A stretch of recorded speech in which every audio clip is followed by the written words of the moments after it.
Welcome to Immerse Beginnings reading for Week 10, Day 46. The Lord said to Moses and Aaron, "Give the following instructions to the people of Israel. Any man who has a bodily discharge is ceremonially unclean. This defilement is caused by his discharge, whether the discharge continues or stops. In either case, the man is unclean. Any bed on which the man with the discharge lies, and anything on which he sits will be ceremonially unclean. So if you touch the man's bed, you must wash your clothes and bathe yourself in water, and you will remain unclean until evening. If you sit where the man with the discharge has sat, you must wash your clothes and bathe yourself in water, and you will remain unclean until evening. If you touch the man with the discharge, you must wash your clothes and bathe yourself in water, and you will remain unclean until evening. If the man spits on you, you must wash your clothes and bathe yourself in water, and you will remain unclean until evening. Any saddle blanket on which the man rides will be ceremonially unclean. If you touch anything that was under the man, you will be unclean until evening. You must wash your clothes and bathe yourself in water, and you will remain unclean until evening. If the man touches you, without first rinsing his hands, you must wash your clothes and bathe yourself in water, and you will remain unclean until evening. Any clay pot the man touches must be broken, and any wooden utensil he touches must be rinsed with water. When the man with the discharge is healed, he must count off 7 days for the period of purification. Then he must wash his clothes and bathe himself in fresh water, and he will be ceremonially clean. On the 8th day, he must get 2 turtle doves or 2 young pigeons and come before the Lord at the entrance of the tabernacle and give his offerings to the priest. The priest will offer one bird for a sin offering and the other for a burnt offering. Through this process, the priest will purify the man before the Lord for his discharge. Whenever a man has an emission of semen, he must bathe his entire body in water, and he will remain ceremonially unclean until the next evening. Any clothing or leather with semen on it must be washed in water, and it will remain unclean until evening. After a man and a woman have sexual intercourse, they must each bathe in water, and they will remain unclean until the next evening. Whenever a woman has her menstrual period, she will be ceremonially unclean for 7 days. Anyone who touches her during that time will be unclean until evening. Anything on which the woman lies or sits during the time of her period will be unclean. If any of you touch her bed, you must wash your clothes and bathe yourself in water, and you will remain unclean until evening. If you touch any object she has sat on, you must wash your clothes and bathe yourself in water, and you will remain unclean until evening. This includes her bed or any other object she has sat on. You will be unclean until evening if you touch it. If a man has sexual intercourse with her and her blood touches him, her menstrual impurity will be transmitted to him.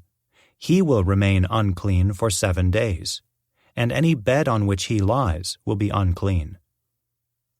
If a woman has a flow of blood for many days that is unrelated to her menstrual period, or if the blood continues beyond the normal period, she is ceremonially unclean.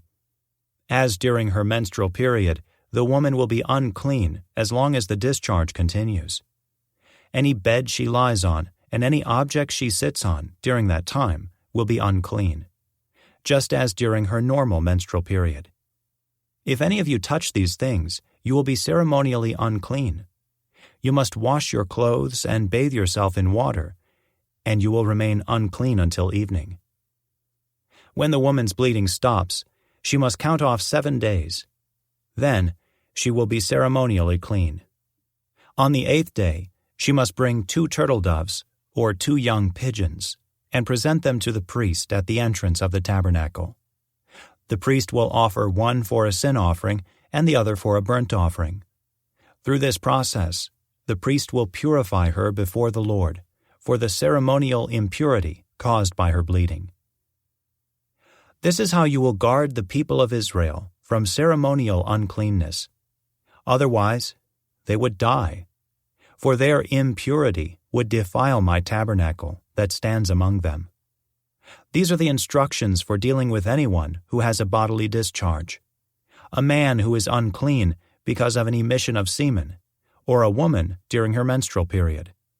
It applies to any man or woman who has a bodily discharge, and to a man who has sexual intercourse with a woman who is ceremonially unclean. The Lord spoke to Moses after the death of Aaron's 2 sons, who died after they entered the Lord's presence and burned the wrong kind of fire before him. The Lord said to Moses, "Warn your brother Aaron not to enter the most holy place behind the inner curtain whenever he chooses. If he does, he will die. For the ark's cover, the place of atonement, is there, and I myself am present in the cloud above the atonement cover. When Aaron enters the sanctuary area, he must follow these instructions fully.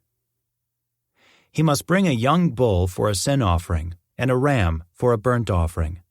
He must put on his linen tunic and the linen undergarments worn next to his body. He must tie the linen sash around his waist and put the linen turban on his head. These are sacred garments, so he must bathe himself in water before he puts them on. Aaron must take from the community of Israel 2 male goats for a sin offering and a ram for a burnt offering. Aaron will present his own bull as a sin offering to purify himself and his family, making them right with the Lord. Then he must take the 2 male goats and present them to the Lord at the entrance of the tabernacle. He is to cast sacred lots to determine which goat will be reserved as an offering to the Lord and which will carry the sins of the people to the wilderness of Azazel. Aaron will then present as a sin offering the goat chosen by lot for the Lord. The other goat, the scapegoat, chosen by lot to be sent away, will be kept alive, standing before the Lord. When it is sent away to Azazel in the wilderness, the people will be purified and made right with the Lord. Aaron will present his own bull as a sin offering to purify himself and his family, making them right with the Lord. After he has slaughtered the bull as a sin offering, he will fill an incense burner with burning coals from the altar that stands before the Lord. Then he will take 2 handfuls of fragrant powdered incense, and will carry the burner and the incense behind the inner curtain. There, in the Lord's presence, he will put the incense on the burning coals, so that a cloud of incense will rise over the ark's cover, the place of atonement, that rests on the ark of the covenant. If he follows these instructions, he will not die. Then he must take some of the blood of the bull, dip his finger in it, and sprinkle it on the east side of the atonement cover.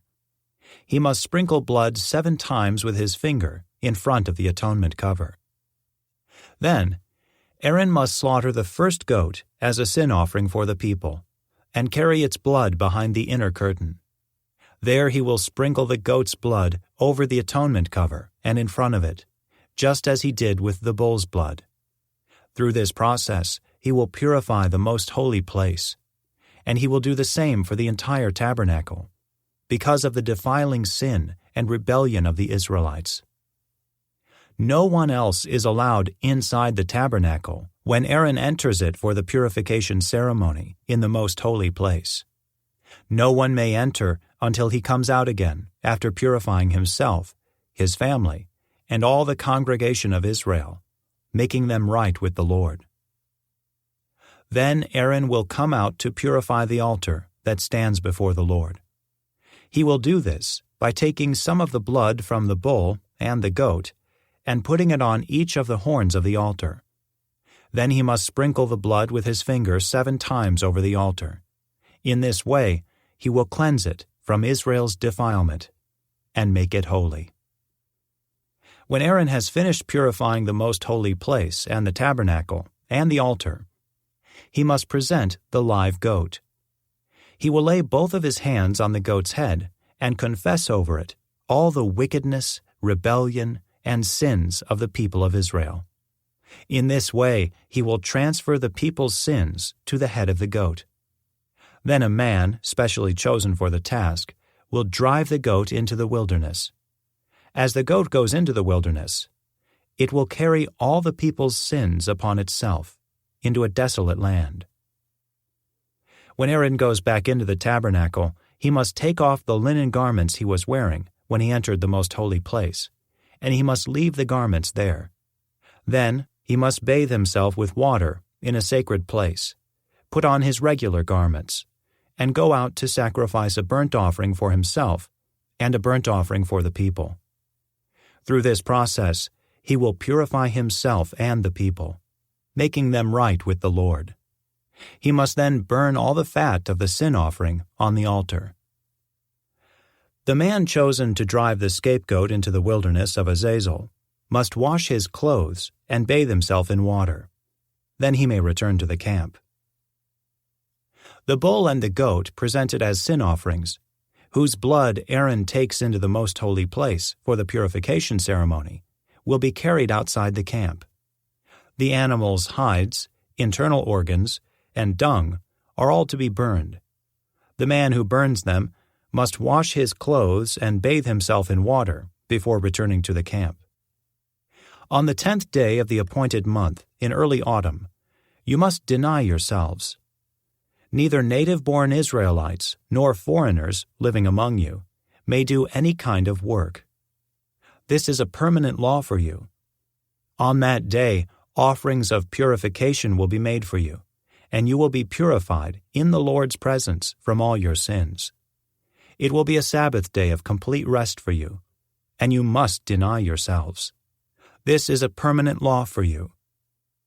In future generations, the purification ceremony will be performed by the priest who has been anointed and ordained to serve as high priest in place of his ancestor Aaron. He will put on the holy linen garments and purify the most holy place, the tabernacle, the altar, the priests, and the entire congregation. This is a permanent law for you, to purify the people of Israel from their sins, making them right with the Lord once each year. Moses followed all these instructions exactly as the Lord had commanded him. This concludes today's Immerse Reading Experience. Thank you for joining us.